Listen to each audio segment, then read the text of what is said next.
अस्सलामु अलैकुम वरहमतुल्लाहि वबरकातुहू। वालेकुम सलाम रहमतुल्लाहि व बरकातुहू। आज हमारे दरमियान मोहम्मद फ़ज़ल शेख,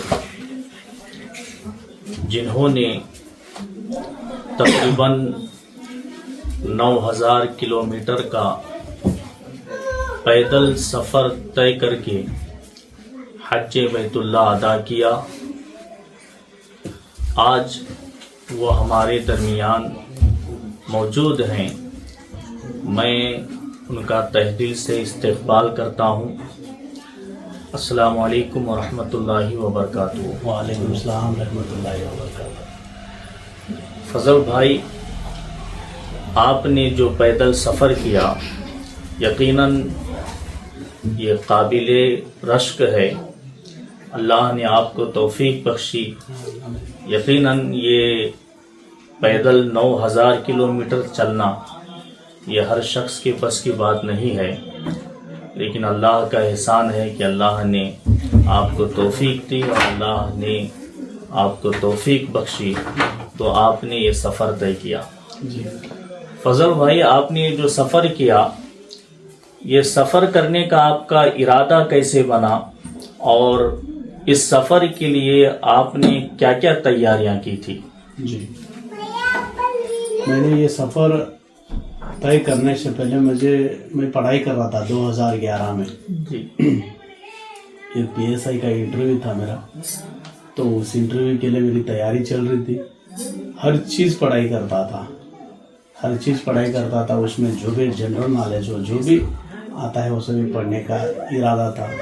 तो रात 11 बजे 2011 में रात 11-12 बजे टाइम पे मैं एक स्टडी करते करते बैठा, तो एक आर्टिकल आया मुझे। तो उस आर्टिकल को मैं पढ़ा। यूपी के 11-12 लोगों का ये काफिला 1945 के टाइम में, 45, 46, 47 के टाइम में पैदल हज के लिए जाते थे। यूपी से, पाकिस्तान से भी जाते थे। वैसा हमारे यूपी से गए थे। तो उसमें एक 11 साल का बच्चा था। हाँ, 11 साल का बच्चा था। उन्होंने भी उनके वो काफिले में गए थे। 3 साल का सफ़र था उनका। वो सफ़र में जो भी उनके साथ हुआ वो आर्टिकल में पूरा बयान किए थे। हाँ। तो मैंने वो आर्टिकल पढ़ा।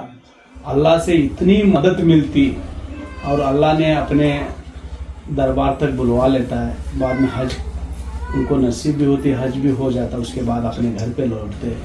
तो रास्ते में जितने भी मुश्किलात आते, सभी जो उनके साथ हुआ था, जो मैंने पढ़ा, तो मुझे जज्बा आ गया उसमें। मैं इंटरेस्टेड हो गया मैं भी। तो आज मैं भी यही, मेरे ऊपर भी फ़र्ज़ है हज करने का। तो अगर मेरी लाइफ में मैं हज करूँगा तो मैं भी पैदल जाके ही हज करना था। तो मैंने इरादा ठान लिया 2011 में। जी। इसके बाद मेरा ये जो हज की तैयारी उसके बाद चालू किया। हमारे अब्बा ने जो छब्बी मेरा प्रॉपर गांव है, उसमें एक पुराना घर है हमारा, अब्बा बनाए सो। तो अभी मेरे बीवी बच्चों को छोड़ के जाने के लिए मुझे भी एक घर चाहिए था। हाँ। तो मैं यही इरादा किया, अल्लाह मुझे एक घर दे। तो मुझे 3-4 साल में घर बनाया। यही घर है, मैं बनाया, घर बना के बाद में 1-2-3 प्रॉपर्टी लिया। जो बच्चों के लिए चाहिए था, मेरी बीवी के लिए चाहिए था, वो सभी इंतज़ाम किया उनके लिए। इंतज़ाम करके उसके बाद तो मैंने इरादा, तो मेरा हज पैदल जाना था। उसके बाद तुरंत मैं हज के सफ़र पे मैं 21 को 2024 में मैंने सफ़र चालू कर लिया। जी। जी, तकरीबन 1 साल आपने सफ़र किया। मतलब आप 21 मई 2024 को आप शिरहट्टी से निकले जी, और वापस जो है 15 मई 2025 को आप शिरहट्टी पहुंचे। जी, तकरीबन सिर्फ 5-6 दिन का फ़र्क रहा जी, जी। और 1 साल में आपने इस सफ़र को मुकम्मल किया। 1 साल 1 महीना। हाँ, 1 साल 1 महीना। जी, जी। आप जब यहाँ से निकले शिरहट्टी से, जी, तो यहाँ से आपको मक्का पहुँचने में कितने दिन लग गए? मुझे शिरहट्टी से मक्का पहुंचने में टोटल 10.5 महीना लगा। 10.5 महीने। 10.5 महीने। तो इस सफ़र के दरमियान आपके साथ कोई मुश्किलात, मतलब कोई रुकावटें या किसी तरह की, क्योंकि आपने जो सफ़र किया, आप हिंदुस्तान से बाहर गए थे, तो बहुत से कंट्री थी जैसे कि पाकिस्तान, ईरान, इराक़ और कुवैत, उसके बाद आप सऊदी पहुंचे जी। तो अलग अलग कंट्री में आप सफ़र तय करते गए, तो वहाँ पर कोई मुश्किलात का सामना आपसे हुआ या किसी तरह की कोई रुकावट वगैरह? पाकिस्तान में थोड़ा वीज़ा के लिए प्रॉब्लम होता है, उसी सिलसिले में मुझे 12 दिन दिल्ली में रुकना पड़ा। जी उसके बाद वाघा बॉर्डर पे 2.5 महीना रुका, जी कम से कम 3 महीना मेरा उधर चले गया। जी। उसके बाद मेरा वीज़ा मिल गया तो वहाँ से सफ़र चालू किया। उसके बाद ईरान पहुंचा मैं। पाकिस्तान में आपको कितने दिन के वीज़ा मिला था? मेरे को टोटल 10 दिन का वीज़ा था। 10 दिन का, मतलब आप पाकिस्तान में पैदल ही चले? अल्हम्दुलिल्लाह मैं पूरा पैदल ही चला। पूरा पैदल ही, मतलब कहीं भी आप जो है दरमियान में गाड़ी वगैरह का सफर आपका गाड़ी नहीं वगैरह हुआ? मेरा सफर लेना नहीं था, इसलिए मैं कुछ उसके बारे में सोचा हाँ, नहीं। मतलब पाकिस्तान में भी आप पैदल ही गए? अल्हम्दुलिल्लाह वही किया। हाँ, तो जो आपने पाकिस्तान में पैदल सफर किया, पाकिस्तान के बाद जब आप ईरान या इराक पहुंचे तो वहाँ किसी तरह का कोई मसला आपको पेश आया? अल्हम्दुलिल्लाह कोई मसला मेरे किसी मुल्क में भी नहीं आया। हमारे हिंदुस्तान से हर जगह भी, हर स्टेट में भी अच्छा इस्तकबाल किए मेरा, और बहुत सपोर्ट किए। मेरा हौसला बहुत बड़ा है, हिंदुस्तान के लोग भी, और या हिंदू हो या मुस्लिम हो, जी। ये दोनों कौम के भी लोग मुझे सपोर्ट करें। हिंदू के कई तमाम लोग मुझे, मेरे लिए दुआ करो, हमारे देश के लिए दुआ करो, यही बात बोलते थे हिंदू के लोग। कोई मुझे पैसा तक देते थे, सपोर्ट करते थे जी। हिंदू के लोग तक। मुसलमान लोग भी इतना ही सपोर्ट करे, हमारे कौम के लोग तो सपोर्ट करते ही और करते रहते। हिंदुस्तान में मेरा सफ़र जो था, कर्नाटका से महाराष्ट्र, महाराष्ट्र से गुजरात, राजस्थान और दिल्ली, हरियाणा, यूपी, पंजाब होके मैं सफ़र किया। तो अल्हम्दुलिल्लाह इतना सपोर्ट था हिंदुस्तान के अंदर, हर जगह में भी मेरा इस्तकबाल करते थे और मेरे साथ में वॉक करते थे। पूरा हमारे देश जब तक मैं पास हुआ तब तक भी मेरे साथ में साथ रहे तमाम लोग भी। उसमें खास कर को यूपी के लोग हैं ना, उन्होंने बहुत सपोर्ट किया, यूपी के लोग भी बहुत सपोर्ट किए। और एक बात ये बताना चाहता हूँ, पाकिस्तान के लोग भी सपोर्ट करते हैं, वहाँ के भी अच्छे हालात हैं, ऐसा कोई प्रॉब्लम नहीं है। और ईरान के लोग भी अच्छा मेरा इस्तकबाल करे, सपोर्ट करे, हर खाने से पकड़ के मुझे रहने की पकड़ के। और जैसा अभी पहाड़ी एरिया में है, कई कई जगह में 25-30 किलोमीटर बैक भी गांव नहीं मिलता, और आगे भी गांव नहीं मिलता। तो पहाड़ है, जंगली एरिया है, उस जगह में भी अल्लाह ने मुझे खाना खिलाया, माशाअल्लाह। उस जगह में मुझे पानी पिलाया, मेरे वक्त के हिसाब से मुझे खाना पानी मिल जाता था, माशाअल्लाह। और उसके बाद जो भी मुश्किलात आती है उसे अल्लाह ने पूरा मुझे आसान फरमा दिया।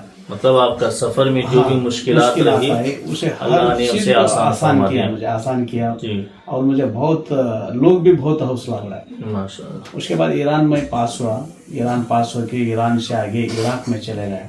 इराक में चले गया तो इराक में तक भी वहाँ की मिलिट्री और वहाँ के लोग अपने घर पे लेके जाते थे, माशाअल्लाह। अपने घर पे लेके जाके अपने उनके हिसाब से उन्होंने इतनी बहुत खिदमत करते थे हमारी, खाना पानी रहने का अपने घरों में रख लेते थे। उन्होंने अरबी लोग जी। मैं देखा तो एक हिंदुस्तान से जी। हिंदी बात कर सकता था, थोड़ी बहुत इंग्लिश बात करते थे, उसी में अंडरस्टैंडिंग होती थी। बट मैं ये बात बोलता था, आप किधर जा रहे हो ये बात पूछेंगे तो मैं हज के लिए जा रहा हूँ, हज के लिए जा रहा हूँ, वाया मेरा पैदल जा रहा हूँ, पैदल जा रहा हूँ, वाया मैं बगदाद, करबला, नजफ होके जा रहा हूँ। ये सभी मेरी जियारतें हैं। जितने भी वली अल्लाह के दरबार मिले वो तमाम जियारतें करते गया, हिंदुस्तान से पकड़ के पूरा सऊदी अरब तक भी, हर जगह में भी मैं जियारतें अच्छी हुई अल्हम्दुलिल्लाह।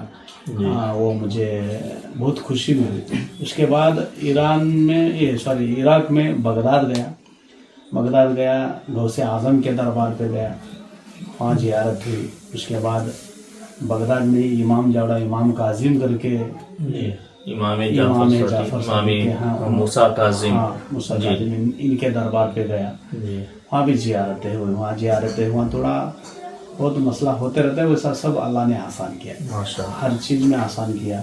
पुलिस का पकड़ को हर चीज़ में अल्लाह ने आसान किया। जी जी उसके बाद समरान गया, समरान से करबला गया, जी करबला गया, करबला में भी अच्छी ज़ियारत हुई। इमाम हुसैन पूरे करबला में जितने भी शहीदा हैं जी। तमाम शहीदान की ज़ियारत हुई। जी। इससे बढ़ को और क्या चाहिए। उसके बाद वहाँ से मैं नजफ़ गया, हज़रत अली के दरबार पे। जी बहुत सुकून लगा, बहुत सुकून लगा। हज़रत अली के दरबार में जाके 4-5 दिन रुका, जी अपने दिन से उधर रुका। बाद में हमारे कर्नाटक के एक ग्रुप आया था, जी हज़रत अली के दरबार में मुझे मिले। उनसे मिलके तो बहुत खुशी हुई। हमारे गांव के मिल गए, माशाल्लाह। हमारे कर्नाटक के मिल गए लोग, जी इतना खुशी हो गई। उसके बाद उन्होंने भी मेरा हौसला बढ़ाया। जी। सऊदी पहुंचने के बाद आपको हज के लिए कोई मसला पेश आया, मतलब हज की परमिट वगैरह के लिए? हाँ, सऊदी पहुंचे के बाद मैं जाके सऊदी में हर इंसान से यही पूछता था, मुझे हज का वीज़ा चाहिए, इसमें क्या करना है। जी तो मैंने मल्टीपल वीज़ा के ऊपर अंदर गया था। उम्रे का वीज़ा था, 2 वीज़ा ऑलरेडी थे मेरे, उसी के ऊपर मैं एंटर किया था। तो हज का परमिट भी होना बहुत ज़रूरी था। गए साल जब हज के मोमेंट में इनलीगली जाके बहुत सारे लोग ये हो गए थे, शहीद हो गए थे उधर। तो उस दरमियान ये बार बहुत स्ट्रिक्ट किया उधर की गवर्नमेंट। तो मैंने भी मदीने का गवर्नर से बात किया, उधर हज के लिए अप्लाई किया। अगर मेरा उधर का इकामा होता तो मुझे भी इंशाल्लाह मिल जाता था। वो इकामा नहीं होने की वजह से मुझे वहाँ की गवर्नमेंट वीज़ा नहीं दिया। तो मैंने फ़ौरन क्या हमारे इंडिया की गवर्नमेंट से रब्ता किया। उसके बाद इंडिया की गवर्नमेंट में कर्नाटक से हमारे जो जमीर अहमद साहब मिनिस्टर है, उन्होंने, और रहीम खान उन्होंने, उनके पीए जी और हमारे हज कमेटी के चेयरमैन टीपू सर ने, इन्होंने मुझे बहुत सपोर्ट किया इसमें। और हज का वीज़ा के लिए उन्होंने रिकमेंड किए तो तुम पेमेंट कर सके तो हम करेंगे, कर बताए। तो मैं तो पेमेंट करूँगा, मैं तो हज करने के लिए आया हूँ, मेरा मकसद वही है। तो मैंने पेमेंट मैनेज किया और हज का वीज़ा हासिल कर लिया अल्हम्दुलिल्लाह। मुझे वही एक बहुत बड़ा प्रॉब्लम था जी उसमें मैं कामयाब हुआ, अल्लाह ने कामयाब कर दिया मुझे जी उसमें। माशाल्लाह, सुभान। फजल भाई, जब आप सफ़र के लिए निकले तो रोज़ाना आप कितने किलोमीटर चलते थे? मैं मिनिमम 35 से 45, 55, कभी 60, 70, 86 किलोमीटर, जैसा गांव लगता उसके ऊपर डिपेंड होकर चलता। मतलब एक 24 घंटे में आप 80, 85 किलोमीटर हाईएस्ट चला हूँ मैं। माशाल्लाह जी। एक दिन में 24 घंटे में आप इतना सफर करते थे? 16 घंटे के अंदर। 16 घंटे। तब तो आपके लिए हज के लिए कोई मुश्किल नहीं हुआ होगा, क्योंकि हज कोई मुश्किल तो वहां से आपको मक्का से मीना जाना है, मीना से फिर अरफात, अरफात से मुजदलिफा। ये पूरा सफर जो हज के जो भी अरकान होते हैं जी। ये पूरे अक्सर पैदल ही होते हैं, पूरा पैदल क्योंकि गाड़ियों का इंतजाम भी वहाँ होता है, और लेकिन मुश्किलात होती हैं गाड़ियों में चढ़ने के लिए। तो आपके लिए तो फिर पूरा हज का जो भी अरकान अदा करना था आपने पैदल ही अदा पूरा किया? पैदल ही किया मैंने जी। उसमें आपको कोई मुश्किल पेश कोई नहीं मुश्किल आई? नहीं हुई। जी जी। तो अल्हम्दुलिल्लाह आप बहुत सारा। पहले यहाँ से गए तो आप पहले सीधा मदीने गए या आप मक्का गए? मैं पहले मक्का गया, क्यों, रमजान में मेरा सफर था, रोजा थे। तो मैंने ईद मक्के में करना है, और रमजान में मक्के में उम्रा कर लेंगे तो सवाब भी ज्यादा है। जी हाँ, हुजूर की इसलिए हदीस से बात है हाँ। कि जिसने रमजान में उम्रा किया उसने हज किया। हाँ। और एक हदीस पाक में हुजूर ने फरमाया कि जिसने रमजान में उम्रा किया तो ऐसा है कि उसने मेरे साथ हज किया। जी। तो माशाल्लाह आपने रमजान में उम्रा भी हुआ आपका, और फिर उसके बाद आप बाद रमजान मदीना तशरीफ ले गए। जी जी। तो मदीने में आप कितने दिन रहे? मदीने में मैं कम से कम 2 महीना रहा। माशाल्लाह 2 महीना। तो जो भी वीजा का मसला था आपने मदीने में ही किया मैं, तो हल हुआ ऐसे आपका। हल जी। कर लिया पूरा। उसके बाद आप फिर हज के अय्याम में मक्का तशरीफ वापस मक्का चले गए। जी जी। तो उसके बाद आप फिर मक्का में हज अदा करने के बाद दोबारा मदीना गए। मतलब आप पैदल ही गए थे मदीना या फिर आप सवारी में? हज गाड़ी? हुए के बाद मैं सवारी में मदीना गया, फिर से जी जियारत करके वापस मेरे मुल्क जाने वाला हूँ उधर बोल के जियारत करने गया। जियारत करके 2 दिन में वापस रिटर्न आके उधर से जब आप रमजान में आपने उम्रा किया तो बाद रमजान जब आप मदीना गए तो पैदल किया मैं जी, पूरा। पैदल ही आप मदीना गए। मक्का से मदीना तक पैदल गया 10 दिन में। जी जी, फिर वहां से मक्का जब आए आप? रिटर्न आने के टाइम रिटर्न- मेरा सफर कंप्लीट हो गया था उधर। जी, तो नहीं, मैंने नहीं, मेरा मतलब है कि जब आप मदीना पहुंचे जी बाद रमजान, जी तो हज के लिए जब आप मक्का आ रहे थे तो आप गाड़ी के जरिए से आए या फिर वहां से पैदल ही आए आप? गाड़ी के जरिए से आ गए। अच्छा, हमारा सफर उधर कंप्लीट हो गया था। जी जी सफर मेरा बचा था सिर्फ हज के अरकान का, जी, वो पूरा पैदल किया मैं। माशाअल्लाह। ठीक है फजल भाई, आपका बहुत बहुत शुक्रिया। जी अल्लाह आपके इस सफ़र को कबूल फरमाए आमीन। और अल्लाह रब्बुल इज़्ज़त आपको दोनों जहान में इस सफ़र की बरकतें अता फरमाए आमीन। और अल्लाह तबारक व तआला हमें और तमाम मुसलमानों को बार बार मक्का मदीना की ज़ियारत अता फरमाए। आमीन। अस्सलाम वालेकुम व रहमतुल्लाहि व बरकातुहू।